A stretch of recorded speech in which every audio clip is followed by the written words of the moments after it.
Hello, everybody, and welcome back to episode 12 of Kay's Corner podcast. Although this is episode 12 of Kay's Corner podcast, this is chapter 2 of 20 chapters of Kay's life. And I don't know, I believe you guys can kind of see the whiteboard behind me. Yes, I do have a big whiteboard in my room. I like to write down all of my ideas or my to do list. I love to check things off. But yes, chapter 2 of 20 chapters of Kay's life. And in this episode, we'll be covering the topic of what it really is to be a perfectionist. What does it really mean? How do you cope with it? How do you deal with it? How do you recognize it? And along with going over that, we will be touching up on something that perfectionists a lot of the time struggle to recognize or see, and that's the word accountability. Everybody and anybody who knows me knows that I use this word all of the time, and it's because I use the other word morals. And I believe that accountability um, seeps into that word morals. And so, yes, this episode will be covering what it is to be a perfectionist and to also touch up on that word accountability, which, again, a lot of perfectionists struggle to do. With that being said, I do want to start off by saying, or really asking my chat, you guys, if you guys struggle with, or if you do this in general, kind of repeating the same task over and over again, and meaning two, three, four, 5 times. This can be something simple as ironing your clothes, cleaning something, a job task, a project, and you just can't seem to get it right. A lot of people would call this OCD, but it can be a sign of struggling with being a perfectionist. And it is okay if you repeat a task over and over again, because I struggle with it still to this day. I have definitely taken the first step of recognizing it. And then that leads with the second step of taking accountability and taking action. A lot of people may even struggle with dealing with a perfectionist, not necessarily being a perfectionist, right? So, in times where you're dealing with a perfectionist or you are a perfectionist, right, let's start with the simple definition of what it is. Coming from experience and somebody who has struggled with it, and I still bicker with that part of me. One, we said it before, of repeating the same task.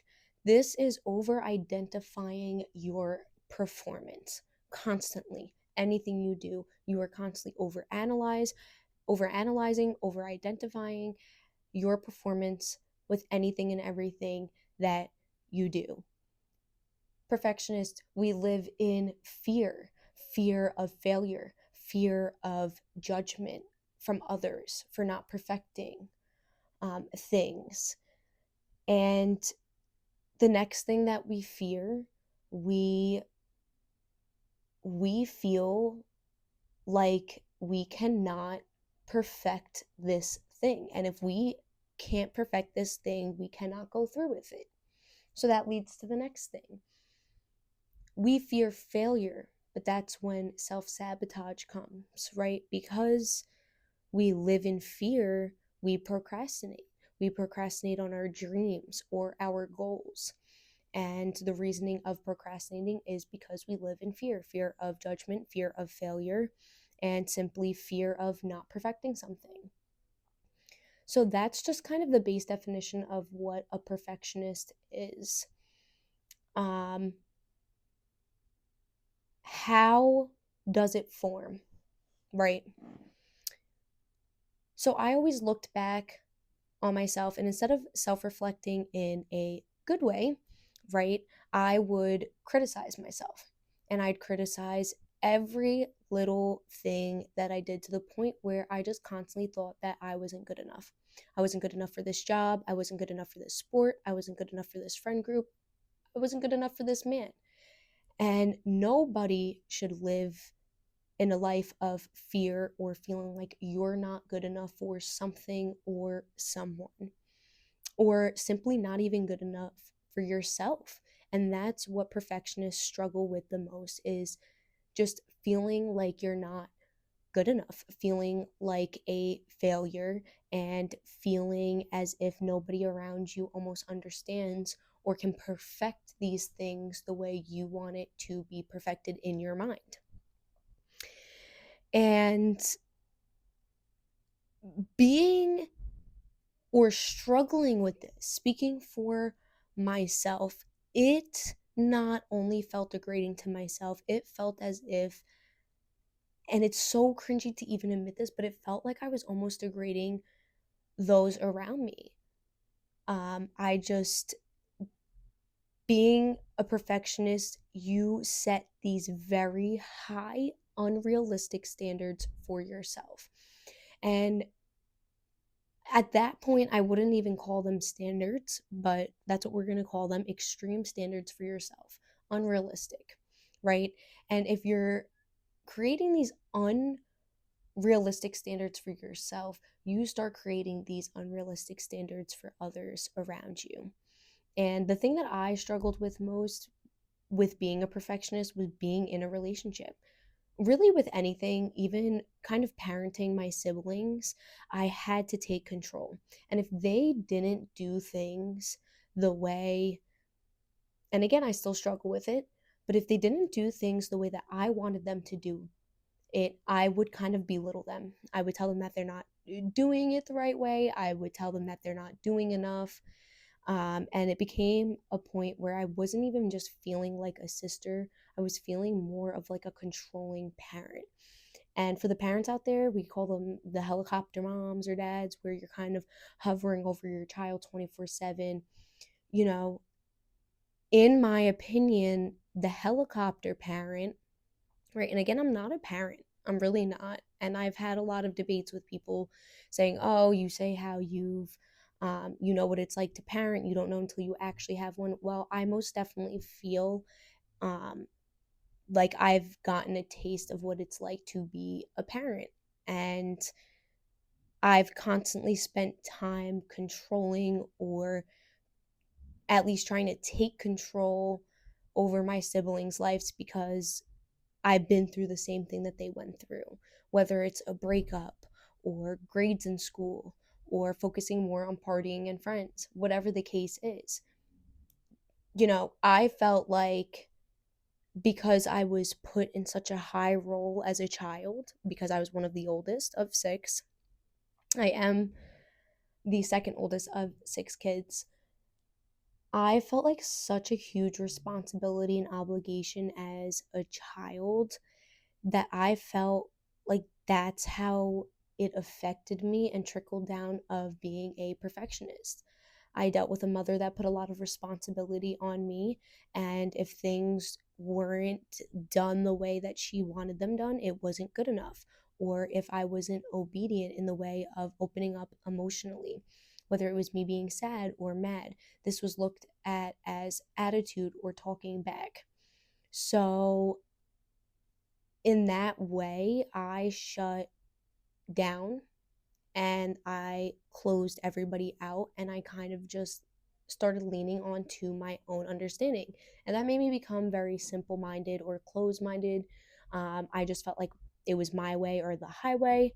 I just felt like if I chose to do it any other way, it wouldn't work out. I would fail. I just didn't believe that people were capable of understanding or aligning with my performance on how I wanted to do things or how I wanted to accomplish things.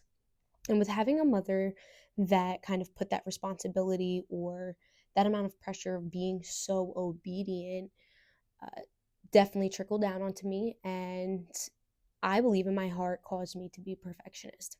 And I'm not blaming, I'm just trying to help you guys understand me a little bit, but also to see if you guys can kind of relate to this, right?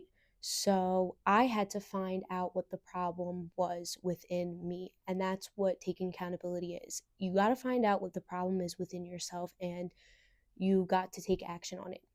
So I had to figure out where it was stemming from.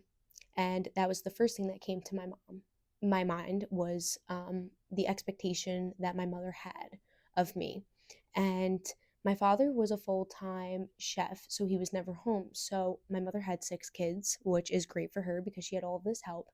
Also, a lot of work to have 6 kids, so I really give it to my mom, regardless of whatever I talk about on my podcast with you guys. Um, for my mom to have 6 kids and go through with that is a lot of work.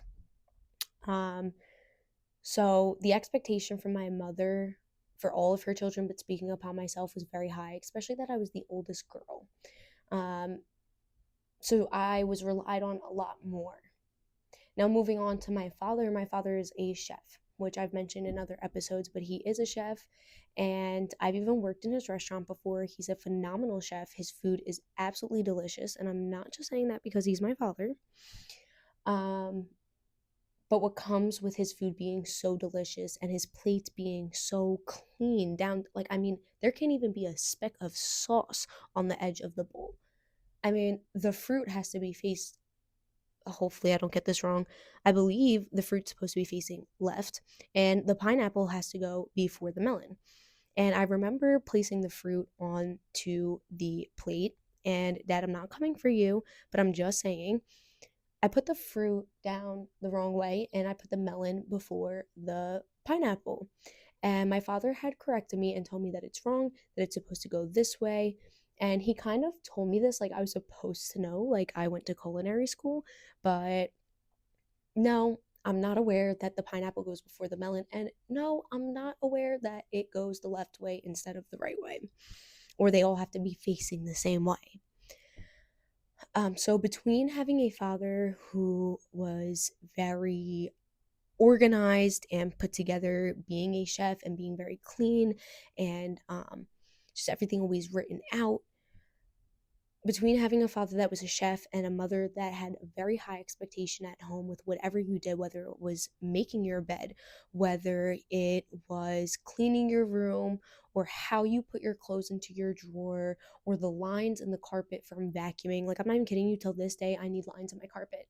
Like, I need lines in my carpet, and I don't even want anyone to vacuum. So, I guess I still struggle with being a perfectionist, because if somebody were to vacuum my carpet and it didn't have lines, I'd probably re-vacuum it.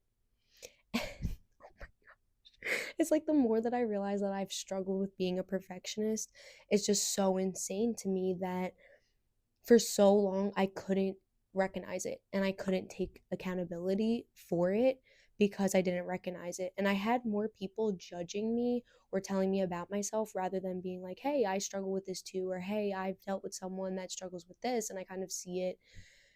I'm always open to good criticism, but I guess at a point where I wasn't able to recognize it or take accountability, um, I wasn't able to take the criticism.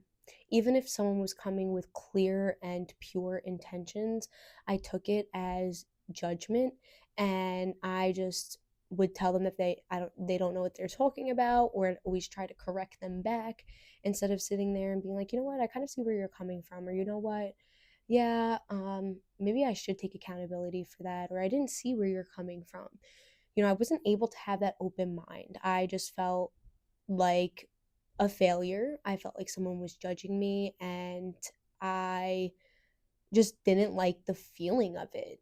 I felt like I grew up with it, and living outside of my home starting at the age of 17, since I kind of in my head escaped that prison of a perfectionist home, I just didn't want to deal with anything that even resembled it outside of living at home.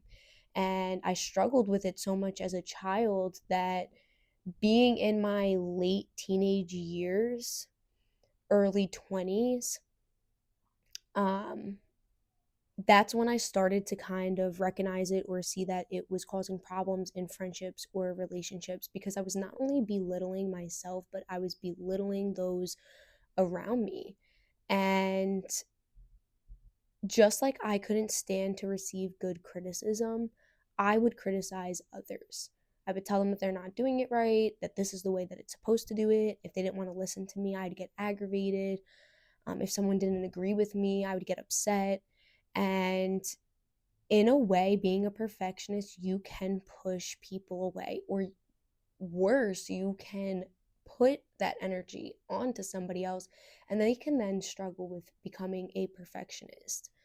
So, we kind of went over what being a perfectionist is, where it may stem from, right? Your childhood, or dealing with a coach during a sport at a young age, or just anybody or somebody older, which I hope that I didn't trickle that down to my siblings, um, which I can only speak for myself, but I hope, and this is me taking accountability, that I didn't trickle that down onto my siblings or anybody that I love or care about.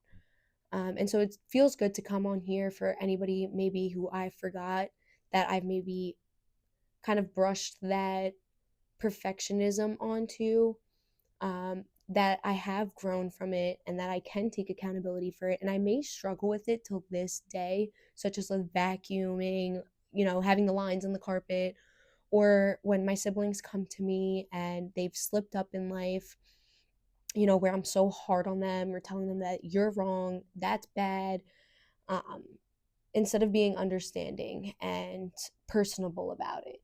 So I do still struggle with it till this day, but I am very thankful that I'm able to grow from it, kind of recognize it, not kind of, but recognize it completely and start to take accountability for it. And again, I'm only human. I do slip up.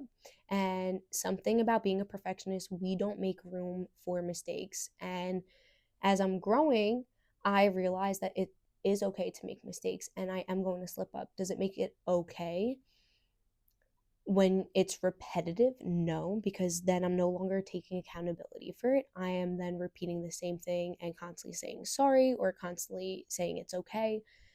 So it is okay if you slip up once in a while. It's not okay if you continuously repeat the same action.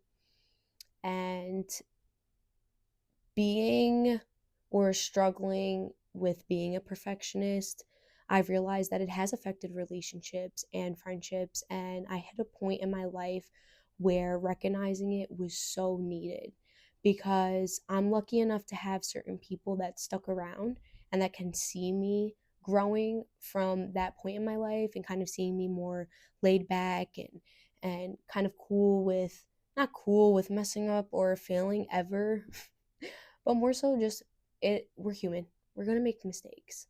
Um the only way to learn is to fail a couple times, is to realize, even me being in sales, that starting in the beginning of making phone calls and being hung up on or being told no, it was very frustrating. I felt like I wasn't made out for the work. I didn't feel like I was good enough for the position, and it takes encouragement. You have to encourage yourself. And fixing the problem of being a perfectionist isn't just recognizing it and taking accountability. It also takes self affirmation. It takes you encouraging yourself, reminding yourself how far you've come. Um, you know, Also, with taking accountability, it can feel like you're criticizing yourself, but you have to be okay with taking accountability. You have to look at it like you are taking the next step in life to be better and to do better. We also have to realize that we are human. We are not God. So nothing that we do is going to be perfect. And life isn't about perfecting things. Life is about growing, showing up for yourself. That is what it is to be the best. Is trying your best, showing up for yourself, making time for the things that you're passionate about, your dreams, your goals. But you are going to self sabotage if you can't take accountability, if you can't take good criticism, if you can't have an open mind, if you can't recognize the problem. And although you might have been put or I'll speak for myself, I've been put in horrible situations. I've been put through trials and tribulations. I have failed at many things in life. I have fallen. I have tripped. But one thing that I've realized, the more that I've tried to perfect the things that I want to accomplish, the longer it has taken me, the more pain that has come. And life can already be painful, or life can already be hard. So why even think to put that amount of pressure onto yourself? And if you are capable of putting that amount of pressure onto yourself, of perfecting every single thing, or trying to be in control of every single thing, or over analyzing every tiny thing you do, of how much you're capable of putting that onto somebody else. And especially when you cannot recognize it, and especially when you cannot take accountability for it, you almost become so in denial. And that's why I'm so thankful, although I still struggle with it, I am so thankful that I can take those first steps of saying it out loud, not only admitting it to me, admitting it to my loved ones around me, and admitting it to you guys. And it's because I want you guys to know that you're not the only one that struggle with it. You're not the only ones that have to deal with a perfectionist, and you're not the only one that struggles with being a perfectionist. And the first step is acknowledging it, taking accountability of it, talking to somebody about it who is personable and who can relate to you. Those are the first step. The first step is not to criticize yourself, not to blame yourself, not to put more pressure on yourself, but to simply be like, okay, this is the problem. Let's work on it. You have to be okay with making mistakes in life. If you do not make mistakes and you do not slip up, you will never learn. And in my first chapter of 20 chapters of Kay's life, growing up without structure, routine, or discipline, although we might have struggled with things that took a toll on us mentally, physically, emotionally, spiritually, that we have to make the time and the space for that growth. We have to. I have slipped up so much. I have made so many mistakes, and not having that structure, routine, or discipline, like I talked about in chapter 1 of 20 chapters of Kay's life, it is very hard to navigate through life. It is very hard to navigate through problems and trials and tribulations and relationships and hard times. It's very hard to navigate through it. So take the first step of having that self-discipline, having that routine and structure, building from that, and then using certain downfalls for a stepping stool. I love how I can acknowledge that I struggle with being a perfectionist. I love how I can acknowledge it because it helps me better my future. It helps me better my relationships. It helps me better my friendships. It helps me to be less fearful of making mistakes. And it allows me to see for myself that you are able to make it through the deepest, darkest times of your life. It has also taught me that I would rather go out of this world leaving nothing but encouraging words, motivation, self-improvement, and everything else that is so positive, rather than going out belittling myself or belittling those around me. I would so much rather leave this world leaving such an impact of pure peace and love and encouragement, because these things are not talked about enough. People who struggle with these things may not even recognize it. Those around them would have rather judged them rather than opening or helping to opening their mind.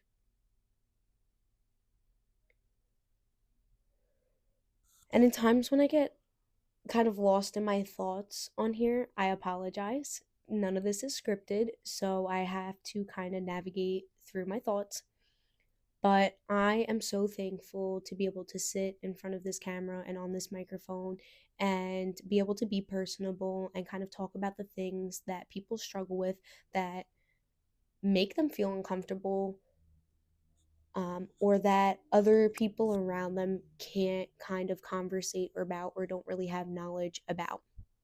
So, with that being said, it was an honor talking about what it is like to be a perfectionist. And I just want to let you know I'm not perfect. You're not perfect. We are all human. We make mistakes. I've said this in other episodes before.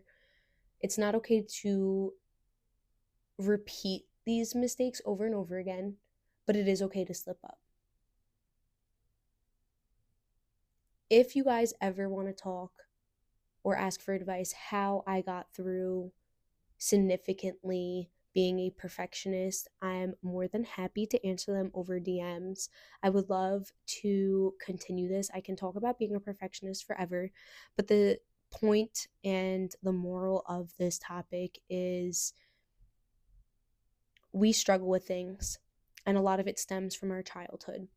So once we hit a certain age, or when we're old enough to realize and recognize the problems that we struggle with, to just simply take accountability for it and to not be hard on yourself, but to grow from it, learn from it. And it's not only just for yourself, but one day you're going to have kids, or you may have siblings, or somebody who's struggling in life that can most definitely use your testimony or your story of how you've overcome belittling or criticizing yourself or having high standards, unrealistic standards for yourself. You know, talk to somebody about it. Take accountability, recognize the problem, talk to somebody about it. And day by day, step by step, starting with looking yourself in the mirror and telling yourself great things. You're going to accomplish your goals. You are good enough. Stop telling yourself that you can't, or I'm not good enough, or why he or she is choosing me, or how can he love me or she love me. Whatever it is in life, stop over analyzing and overthinking. You're wasting time. You're stressing yourself out. You're causing yourself more pain and stress than life can already cause you. Keep going. Keep doing you. Keep encouraging yourself. And if you struggle to encourage yourself, I hope that you watch these videos because I am rooting for you. And I know what it's like to have a million other people criticizing you and then criticizing yourself on top of all of that. What you're doing is good enough. You are good enough. You want to accomplish something, you will get there. Great things take time. Be patient with yourself. Be able to encourage yourself until you receive what you've been praying for, until you receive what you've been dreaming for, working for. Keep going. Be patient. As long as you're working on it every single day, a little bit at a time, you're doing enough. And the harder that you are on yourself, the harder that life is going to be. The more time that you waste on little things in your life, the more time that you're wasting on life in general. The last thing that I'll say, and I'll leave you guys with this, I love using and remembering things that I was told as a child, and especially in school, because teachers had a lot of motivational things that they always had to say. But this one specifically, when you were taking a test and you're struggling with a question, come back to it. I never listened to that advice. I had to answer the question. And if I was struggling, I was scared that I was going to get this question wrong. But the truth is, if you skip that question and come back to it, there's a chance that you can get every other question on that test correct and get that one question wrong.